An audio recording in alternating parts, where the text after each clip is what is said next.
So this is Sebastian Spillman's FMP focus group with Brandon, Rupert, Sean and Sophie.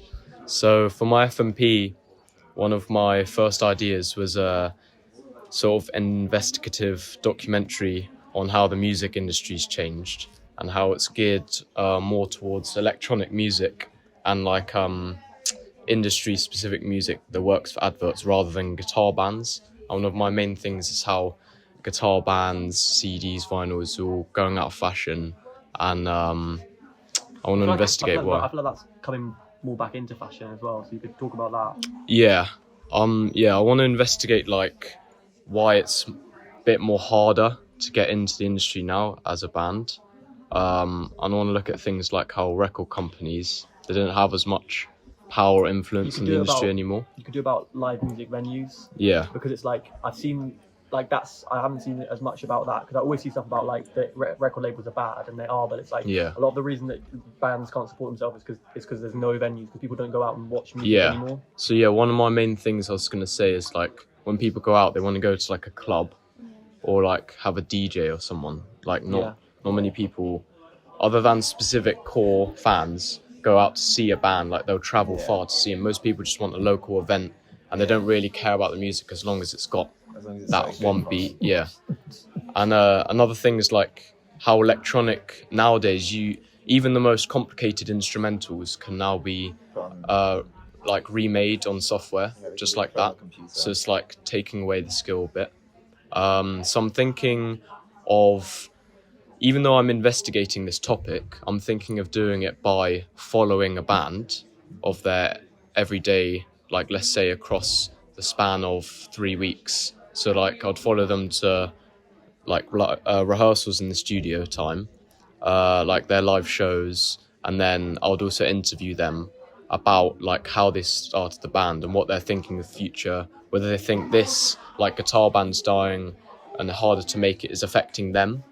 And then my other interviewees I was thinking was an industry expert I know who used to sign bands back in the 90s, so he could show me the differences and then probably former band members. This is guitar. It's more, there's just not a culture of someone to be inspired by, who you see your age, local venue, for you to want to be there's no path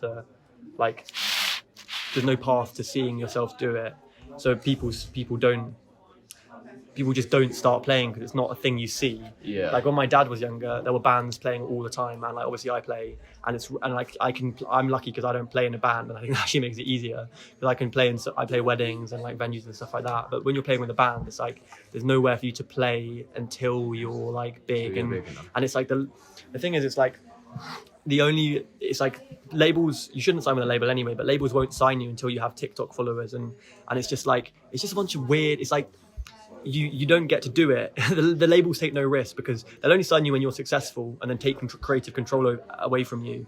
So there's no point in signing. It's so dumb. So what you're saying is you'd want to see in the documentary, one of the main reasons why it's changed is culture change. Yeah, culture change, because it's I actually think it's coming back. Yeah, because it is slightly, but and the same with it's because it's just I don't know. But that's also to do with culture. Yeah, people reminiscing. Yeah, so I think it's not made by so much. It's it is the label companies, but it's more, music has just gone in a different direction, and rap's kind of dying. So it's something to replace it, and it might be more electronic music. It might be guitar music. It's What's your target audience?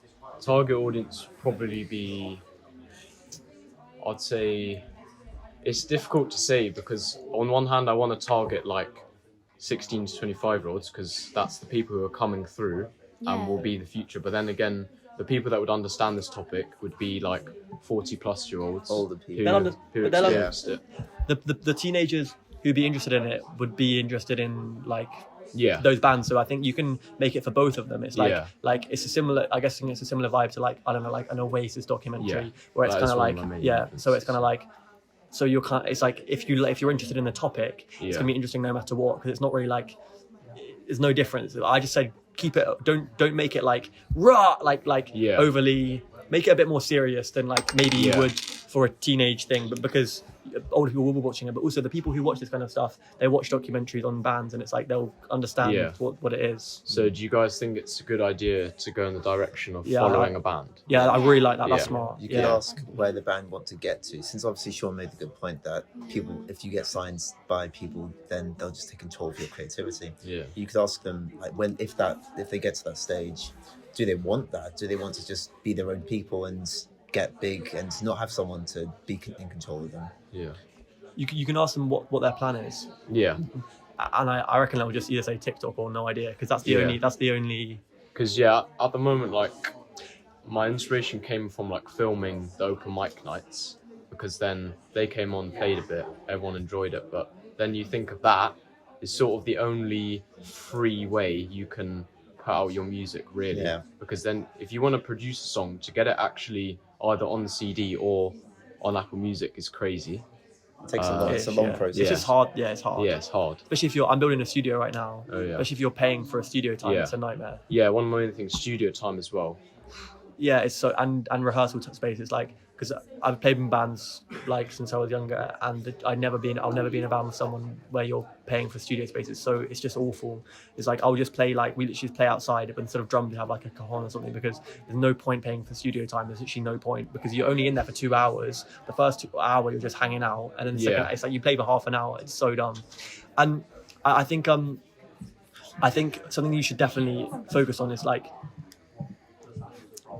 is how it's actually draining creativity from people, because basically it's actually, I think it's never been easier or harder in the same way to be successful, because it's like there's no market for it. There's no market for good music. There is a market for good music, but there's no way to like the real, one of my main things is the real market is what the record companies or whoever's producing music can make money, and they want advert music. And there's such a market for good music, but there's no way to access that market unless it's like through homegrown thing. Because back in the day it was harder to get known, like, cause there's less avenues. You had to go through a label. You don't have to now, but it's like they were actually trying to push you towards. Now it's kind of like they just want to take all the upside. They just want the figures. They just want to. They take no risk on your creativity. So there's a market, but it's not being fulfilled. It's being blocked by the labels and not enough live venues. Yeah. And then I'll ask you guys. So if I said I'm interviewing sort of like industry experts, band members, people used to be in a band, where would you expect the interviews to take place? Like, what do you immediately think of? Studios, live venues, just anything with speakers in the back will look good. Okay. And just like, I think it always looks cool to like have their guitar like proper up next to them or something like that. Yeah. And then as far as music goes, would you be expecting like guitar music to be... If that's what the documentary is about. Yeah. And I was thinking of like, if I'm comparing it with the electronic side, let's say I interview like a DJ. I wouldn't like criticize electronic music, because it's like it's just dead now. It's just like it's been from the 90s to that kind of the underground new thing until then you have hip hop, whatever. Like, you can say that rap's kind of dying. You can see it on a graph, it's going down. It's like it's just had its time. So I wouldn't say it like it sucks, because it's not that. But it's like it's not creative anymore. There's no creative music now. Okay. Yeah. Cool. Has anyone else got anything? Any questions? No? No. All right. Thank you guys. That was really good.